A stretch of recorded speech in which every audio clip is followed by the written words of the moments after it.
Watch TV ವೀಕ್ಷಕರೆಲ್ಲರಿಗೂ Manjunath Bhat ಗುರುಜಿ ಮಾಡುವ ನಮಸ್ಕಾರಗಳು. ಹೊಸ ವರ್ಷದ ಶುಭಾಶಯಗಳು. 2026 ವರ್ಷ ಭವಿಷ್ಯ ತುಲಾ ರಾಶಿ. ತುಲಾ ರಾಶಿಯಲ್ಲಿ ಜನಿಸ್ತಕ್ಕಂಥ ವ್ಯಕ್ತಿಗಳಿಗೆ ಸಾಮಾನ್ಯವಾಗಿ ಶುಭಫಲಗಳು ಪ್ರಾಪ್ತಿಯಾಗತ್ತೆ. ಯಾಕೆ ಅಂತಂದರೆ ತುಲಾ ರಾಶಿ ಶುಕ್ರನ ರಾಶಿ. ಶುಕ್ರನು ಈ ಒಂದು ವಿಶೇಷವಾಗಿರ್ತಕ್ಕಂಥ ಗ್ರಹ ಅಂತ ನಾವು ಹೇಳ್ತೀವಿ, ಯಾಕೆಂದರೆ ದೈವ ಗ್ರಹ ಅಂತ ಹೇಳ್ತೀವಿ. ಹಾಗಾಗಿ ಈ ಶುಕ್ರನು ಸುಖಕ್ಕೆ ಕಾರಕನು. ಹಾಗಾಗಿ ಈ ರಾಶಿಯವರಿಗೆ ಹೆಚ್ಚಿನ ತೊಂದರೆ ಬರಲಿಕ್ಕಿಲ್ಲ ಅಂತ ನಮ್ಮ ಚಿಂತನೆ, ಮತ್ತು ಶಾಸ್ತ್ರವೂ ಕೂಡ ಶುಭ ಗ್ರಹಗಳು ಒಳ್ಳೇದು ಮಾಡುತ್ತೆ ಅಂತ ಹೇಳುತ್ತೆ. ಆದರೆ ಕೇಂದ್ರದಲ್ಲಿ ಗುರು ಇದ್ದಾನೆ, ಒಳ್ಳೇದು ಮಾಡ್ತಾನೆ. ಯಾಕೆ ಅಂತಂದರೆ ಕೇಂದ್ರ ಹತ್ತಿರಲ್ಲಿರ್ತಕ್ಕಂತಹ ಗುರು ಈ ಒಂದು ವರ್ಷದ ಉತ್ತರಾರ್ಧದಲ್ಲಿ ಬರ್ತಕ್ಕಂತಹ ಗುರು ಏನು ಮಾಡ್ತಾನೆ ಅಂದರೆ, ಅವನು ಕೇಂದ್ರದಲ್ಲಿ 10ನೇ ಮನೆಯಲ್ಲಿದ್ದು ಕುಟುಂಬ ಸ್ಥಾನಕ್ಕೆ ಗುರುದೃಷ್ಟಿ ಬರುತ್ತೆ. ಅಂದರೆ ದ್ವಿತೀಯ ಭಾವಕ್ಕೆ ವಾಕ್ಸ್ಥಾನಕ್ಕೆ ಗುರುದೃಷ್ಟಿ ಬರುತ್ತೆ. ಗುರುದೃಷ್ಟಿ ಬರೋ ಮನೆಯೆಲ್ಲ ಒಳ್ಳೆಯದು. ಹಾಗಾಗಿ ತುಲಾ ರಾಶಿಯವರಿಗೆ ಒಳ್ಳೆಯ ಫಲಗಳು ಪ್ರಾಪ್ತಿಯಾಗುತ್ತೆ. ಹಣಕಾಸಿನಲ್ಲಿ ಅನುಕೂಲ ಆಗುತ್ತೆ. ಹಣಕಾಸು ಚೇತರಿಕೆ ಆಗುತ್ತೆ. ದುಡ್ಡು ಕಾಸು ತುಂಬ ಬ್ಯಾಲೆನ್ಸ್ ಆಗ್ತಾ ಇಲ್ಲ, ಇವರಿಗೆ ತುಂಬ ಇನ್ಬ್ಯಾಲೆನ್ಸ್ ಆಗ್ತಾ ಇದೆ. ದುಡ್ಡು ಬರುತ್ತೆ ಹೋಗುತ್ತೆ ಇರಲ್ಲ. ಏನೋ ಬಜೆಟ್ ಇಟ್ಕೊಂಡಿರ್ತೀವಿ, ಆ ಟೈಮಲ್ಲಿ ದುಡ್ಡೇ ಇರಲ್ಲ. ದುಡ್ಡು ಬರೋ ಮುಂಚೆ ನಮಗೆ ಬಜೆಟ್ ರೆಡಿ ಇರುತ್ತೆ, ಖರ್ಚು ಮಾಡೋಕ್ಕೆ ದಾರಿಗಳು ರೆಡಿಯಾಗಿರುತ್ತೆ. ಹೀಗೆ ಈ ಒಂದು ದುಡ್ಡಿನ ತೊಂದರೆ ಇದೆ. ಅಂದರೆ ಹಣಕಾಸಿನಲ್ಲಿ ಇನ್ಬ್ಯಾಲೆನ್ಸ್ ಆಗ್ತಾ ಇದೆ. ಕುಟುಂಬದಲ್ಲಿ ಸ್ವಲ್ಪ ಇನ್ಬ್ಯಾಲೆನ್ಸ್ ಆಗ್ತಾ ಇದೆ. ವ್ಯವಹಾರದಲ್ಲಿ ಸ್ವಲ್ಪ ಇನ್ಬ್ಯಾಲೆನ್ಸ್ ಆಗ್ತಾ ಇದೆ. ಅದು ಈಗ ಸರಿ ಹೋಗ್ತದೆ. ಈಗ ಈ ವರ್ಷದ ಉತ್ತರಾರ್ಧದಲ್ಲಿ ಅಂದರೆ ಜೂನಿಂದ ಅವರಿಗೆ ಎಲ್ಲ ಸಮಸ್ಯೆಗಳು ಪರಿಹಾರ ಆಗುತ್ತೆ ಈ ಒಂದು ತುಲಾ ರಾಶಿಯವರಿಗೆ. ಮತ್ತು ತುಲಾ ರಾಶಿಯವರು ಸ್ವಚ್ಛ ಮನಸ್ಸಿರ್ತಕ್ಕಂಥ ವ್ಯಕ್ತಿಗಳು, ಒಳ್ಳೆ ಮನಸ್ಸಿಟ್ಟುಕೊಂಡಿರ್ತಕ್ಕಂಥವ್ರು, ಟ್ರಾನ್ಸ್ಪರೆಂಟ್ ಆಗಿರುತ್ತೆ ಎಲ್ಲ ವ್ಯವಹಾರಗಳು, ಎಲ್ಲೂ ಮುಚ್ಚುಮರೆ ಇಲ್ಲ. ಪ್ರತಿಯೊಂದು ವ್ಯವಹಾರನೂ ತುಂಬ ಚೆನ್ನಾಗಿ ಇಟ್ಕೊಂಡಿರ್ತಕ್ಕಂಥವ್ರು. ಮತ್ತು ನೇರವಾದ ನಡೆ, ನೇರವಾದ ನುಡಿ, ಯಾವುದೇ ರೀತಿ ಒಂದು ಬದಲಾವಣೆ ಇಲ್ಲ. ಮಾತಲ್ಲಿ ಒಂದು ಹಿಡಿತಾ ಇದೆ, ಮಾತಲ್ಲೂ ಕೂಡ ಅದು ಸ್ಪಷ್ಟತೆ ಇದೆ. ಒಂದು ಮಾತನ್ನು ಇವರು ನಂಬೋದು. ಇಂತಿಷ್ಟು ಒಳ್ಳೆಯ ವ್ಯಕ್ತಿಗಳಾಗಿದ್ದರೂ ಕೂಡ ಇವರಿಗೆ ಸಮಸ್ಯೆ ಆಗಿ ಬರುತ್ತೆ. ಅಂದರೆ ಸಣ್ಣ ಪುಟ್ಟ ಸಮಸ್ಯೆಗಳು ಪ್ರತಿಯೊಬ್ಬರಿಗೂ ಇರುತ್ತೆ. ಅದರಲ್ಲಿ ಇವರಿಗೆ ಸ್ವಲ್ಪ ಮಟ್ಟಿಗೆ ಪಂಚಮದಲ್ಲಿ ರಾಹು ಬುದ್ಧಿಸ್ಥಾನ ಅಂತ ನಾವು ಹೇಳ್ತೀವಿ. ಪಂಚಮದಲ್ಲಿ ರಾಹು ಸ್ವಲ್ಪ ಮಾನಸಿಕವಾಗಿ ಬದಲಾವಣೆ ಮಾಡ್ತಾನೆ, ಸ್ಟ್ರೆಸ್ ಕೊಡ್ತಾನೆ, ಟೆನ್ಷನ್ ಕೊಡ್ತಾನೆ. ಕೆಲವು ಮ್ಯಾನಿಪ್ಯುಲೇಟ್ ಆಗುತ್ತೆ. ಅಂದರೆ ಮಾಡಬೇಕಾದ್ದು ಯಾವುದು ಮಾಡಬೇಕು ಯಾವ್ದು ಬಿಡಬೇಕು ಅಂತ ಗೊತ್ತಾಗಲ್ಲ. ಕೆಲವು ಒಂದಷ್ಟು ಚಂಚಲತೆ ಉಂಟಾಗುತ್ತೆ, ಒಂದು ದೃಢತೆ ಇರೋದಿಲ್ಲ. ಇವೆಲ್ಲ ಕೂಡ ರಾಹುವಿನ ಪ್ರಾಬ್ಲಮ್ ಇದಾಗುತ್ತೆ. ಕೇತು ಕುಲಸೋನ್ನತೆ, ಕೇತು ಏಕಾದಶದಲ್ಲಿರ್ತಕ್ಕಂಥ ಕುಲವೃದ್ಧಿ ಮಾಡ್ತಾನೆ. ನಿಮ್ಮ ಹತ್ರ ಏನೋ ಅನುಕೂಲ ಆಗುತ್ತೋ ಬಿಡುತ್ತೋ ಗೊತ್ತಿಲ್ಲ, ನೀವು ಯಾರಿಗೂ ಹೆಲ್ಪ್ ಮಾಡಿದ್ರೆ ಅವರು ಖಂಡಿತ ಇಂಪ್ರೂವ್ ಆಗ್ತಾರೆ. ಆ ಒಂದು ನಿಮ್ಮ ಕೈಗುಣ, ನಿಮ್ಮ ವಾಕ್ಸಿದ್ಧಿ ಇದೆ. ನೀವು ಏನು ಹೇಳಿದ್ರೂ ನಡೀತದೆ. ವಾಕ್ಶುದ್ಧಿ ನಿಮಗಿದೆ, ವಾಕ್ಸ್ಥಾನ ಚೆನ್ನಾಗಿದೆ. ಮತ್ತೆ ನಿಮ್ಮ ಕುಲವೃದ್ಧಿ ಆಗುತ್ತೆ. ನೀವು ಏನೋ ಯಾರಿಗೂ ಸಣ್ಣ ಪುಟ್ಟ ಉಪಕಾರ ಮಾಡಿದ್ರು ಕೂಡ ಅವ್ರು ದೊಡ್ಡದಾಗಿ ಅವ್ರಿಗೆ ಸ್ವೀಕಾರ ಮಾಡಿ ದೊಡ್ಡದಾಗಿ ಅವ್ರಿಗೆ ತುಂಬ ಒಳ್ಳೇದಾಗ್ತದೆ. ನಿಮ್ಮ ಹತ್ರ ನೀವು 100 ರೂಪಾಯಿ ಕೊಟ್ಟರು ₹1,00,000 ಸಂಪಾದನೆ ಮಾಡ್ತಾರೆ ಆ ದುಡ್ಡಿಂದ. ಆದರೆ ಬೇರೆಯವ್ರು ₹1,00,000 ಕೊಟ್ಟರೆ ನಿಮ್ಮ ಕೈಯಲ್ಲಿ ದುಡ್ಡಿರಲ್ಲ. ಹೀಗೆ ಹಣಕಾಸಿನ ತೊಂದರೆಗಳು ನಿಮಗೆ ಸಾಧ್ಯತೆ ಇದೆ, ಹುಷಾರಾಗಿ ಇರಬೇಕು. ತೊಂದರೆ ಬರುತ್ತೆ ಅಂತಲ್ಲ, ಬರಬಹುದು ಅಂತ ನಮಗೆ ಸೂಚನೆ ಕೊಡ್ತಾ ಇದ್ದೀವಿ. ಬರದೇ ಇದ್ದರೆ ಒಳ್ಳೆ, ತೊಂದರೆ ಬರದೇ ಇದ್ದರೆ ಒಳ್ಳೆಯದು, ಬರಬಾರ್ದು.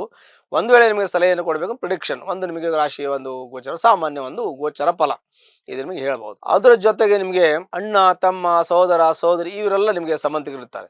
ಆ ಸಂಬಂಧಿಕರಿಂದ ಸ್ವಲ್ಪ ಮಟ್ಟಿಗೆ ಅನಾನುಕೂಲ ಆಗುತ್ತೆ. ಅವರಿಂದ ನಿಮ್ಗೆ ಒಳ್ಳೆ ಮನಸ್ಸು ಬರೋದು, ಅಸಮಾಧಾನ ಆಗೋದು, ಅತೃಪ್ತಿ, ನೆಮ್ಮದಿ ಇರಲ್ಲ. ಕೆಲವು ಜನರು ನಿಮ್ಗೆ ನೋಡಿದ್ರೆ ಅವ್ರಿಗಾಗಲ್ಲ.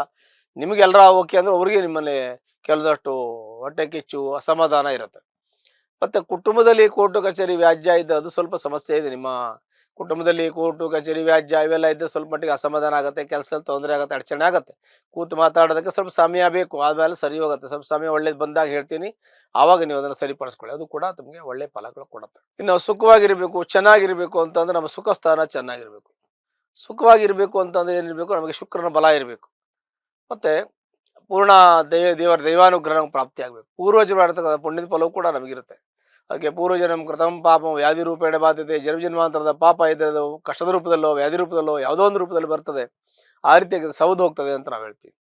ಆದರೆ ಪುಣ್ಯದ ಫಲ ಇದ್ದರೆ ಸುಖದ ರೂಪದಲ್ಲಿ ಸುಖ, ಶಾಂತಿ, ನೆಮ್ಮದಿ, ಐಶ್ವರ್ಯ, ಸೌಭಾಗ್ಯದಿಂದ ಅದು ನಮಗೆ ಪ್ರಾಪ್ತಿ ಆಗುತ್ತೆ ಅಂತ ನಾವು ಹೇಳ್ತೀವಿ. ಹಾಗಾಗಿ ನಿಮಗೆ ಜೀವನದಲ್ಲಿ ಸುಖ, ಶಾಂತಿ, ನೆಮ್ಮದಿ ಇರುತ್ತೆ. ಸ್ವಲ್ಪ ಸುಖಭಂಗನೂ ಆಗುತ್ತೆ. ಸಣ್ಣ ಪುಟ್ಟ ವಿಚಾರಗಳೆಲ್ಲ ಸಮಸ್ಯೆ ಆಗ್ತದೆ. ಅದು ಜಾಗ್ರತೆ ವಹಿಸೋದು ತುಂಬ ಒಳ್ಳೆಯದು. ಹುಷಾರಾಗಿರಿ. ಯಾರ ಹತ್ರ ಎಷ್ಟು ಮಾತಾಡಬೇಕೋ ಮಾತಾಡಿ, ಯಾರು ಎಷ್ಟು ಬೇಕೋ ಅಷ್ಟು ಯೂಸ್ ಮಾಡಿ, ಅಂದರೆ ಉಪಯೋಗಿಸ್ಕೊಳ್ಳಿ. ಯಾರು ನಿಮ್ಮನ್ನು ಎಷ್ಟು ಬೇಕಷ್ಟು ಉಪಯೋಗಿಸ್ಕೋತಾರೆ. ಪ್ರತಿಯೊಂದನ್ನು ಕೂಡ ಹೆಚ್ಚಿಗೆ ಅದು ಅತಿ ಆದರೆ ಅದು ಕಷ್ಟ ಆಗ್ತದೆ. ಹಾಗಾಗಿ ಅತಿ ಆಗೋದು ಬೇಡ. ನಿಮಗೆ ಏನು ಬೇಕೋ ಅದನ್ನು ಮಾಡ್ಕೊಳ್ಳಿ. ಸ್ವಲ್ಪ ಜಾಗೃತೆಯಾಗಿರಿ. ಪ್ರತಿಯೊಂದು ವ್ಯವಹಾರದಲ್ಲೂ ಸ್ವಲ್ಪ ಡಿಸ್ಟೆನ್ಸ್ ಮೇಂಟೈನ್ ಮಾಡಿ. ಅಂದರೆ ಸ್ವಲ್ಪ ನೀವು ಯಾವುದನ್ನು ತೀರಾ ಹಚ್ಕೊಳ್ಳೋಕೆ ಹೋಗಬೇಡಿ, ತೀರಾ ಬಿಡೋಕೆ ಹೋಗಬೇಡಿ. ಎಷ್ಟು ಬೇಕಷ್ಟು ಇಟ್ಟುಕೊಂಡ್ರೆ ಒಳ್ಳೆಯದಾಗ್ತದೆ. ಎಲ್ಲಿ ಕೆಲಸ ಆಗಬೇಕು ಆಗೋ ಥರ ಮಾಡಬೇಕು, ಎಲ್ಲ ಆಗದೇ ಇರೋಂಗೆ ಮಾಡಬೇಕು. ಎಲ್ಲಿ ಎಷ್ಟು ಮಾತಾಡಬೇಕು ಎಷ್ಟು ಮಾತಾಡಬೇಕು ನಿಮಗೆ ಪರಿಜ್ಞಾನ ಇದೆ. ಹಾಗಾಗಿ ಅದನ್ನು ಮಾಡಿ ಒಳ್ಳೆಯದಾಗ್ತದೆ.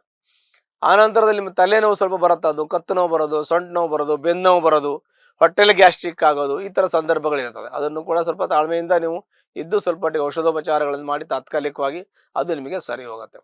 ಆನಂತರದಲ್ಲಿ ಕೋರ್ಟು ಕಚೇರಿ ವ್ಯಾಜ್ಯವಾದ ಶತ್ರುಧ್ವಂಸ ಆಗುವಂಥ ಯೋಗ, ಎಲ್ಲವನ್ನು ಗೆಲ್ಲುವಂಥ ಯೋಗ, ಎದುರಿಸುವಂಥ ಯೋಗ ಸಾಮರ್ಥ್ಯ ಇದೆ.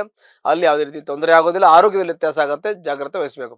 ಸೊ ಉಸಿರಾಟದಲ್ಲಿ ತೊಂದರೆ ಆಗೋದು, ಕೈಗಂಟು ನೋವು, ಜಾಯಿಂಟ್ ಪೇನ್ ಆಗೋದು, ಈ ಥರದ್ದು ವಿಪರೀತ ಮೈಗ್ರೇನ್ ಅಂತ ನಾವು ಹೇಳ್ತೀವಿ, ಅರ್ಧ ತಲೆನೋವು ಬರೋದು, ENT ಪ್ರಾಬ್ಲಮ್, ಮೂಗು ಗಂಟ್ಲು ಕಿವಿ ಹಿಡ್ಕೊಳ್ಳೋದು ಎಲ್ಲ ಸಂದರ್ಭ ಇರ್ಬೋದು, ಬರ್ಬೋದು. ಬಂದಿರೋದಕ್ಕೆ ಜಾಸ್ತಿ ನೀವು ಇದು ಮಾಡೋದು ಬೇಡ.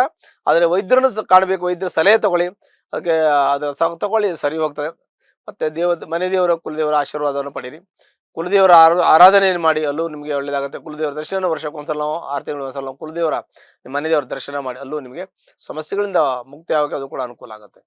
ಯಾವಾಗಲೂ ಸಮಸ್ಯೆನೇ ಹೇಳ್ತಿರಲ್ಲ ಗುರುಗಳೇ ಅಂತಲ್ಲ, ಸಮಸ್ಯೆಗಳು ಇಲ್ಲೇ ಮನುಷ್ಯನೇ ಇರೋದಿಲ್ಲ. ಹಾಗಾಗಿ ನಾವು ಸಮಸ್ಯೆಗಳಿಂದ ಪಾರಾಗೋಕೆ ಉಪಾಯಗಳನ್ನು ಹೇಳಬೇಕೇ ಹೊರತು ಸಮಸ್ಯೆಗಳು ಬರಲಿ ಅಂತ ಯಾರು ಹೇಳೋದಿಲ್ಲ. ಬರಬಾರ್ದು ಅಂತ ಹೇಳ್ತೀವಿ, ಎಲ್ಲ ಜೀವನದಲ್ಲಿ ಒಳ್ಳೇದೇ ಮಾಡ್ತೀವಿ, ಆದ್ರೆ ಸಮಸ್ಯೆಗಳು ಬರುತ್ತೆ. ಕಾರಣ ನಮ್ಮ ಪೂರ್ವಾಜಿತ ಕರ್ಮ ಅಂತ ನಾವು ಅಂದ್ಕೊಂಡು ಸುಮ್ಮನೆ ಆಗಿದ್ದು, ಅದಕ್ಕೆ ಪರಿಹಾರ ಹುಡ್ಕೋಬೇಕು.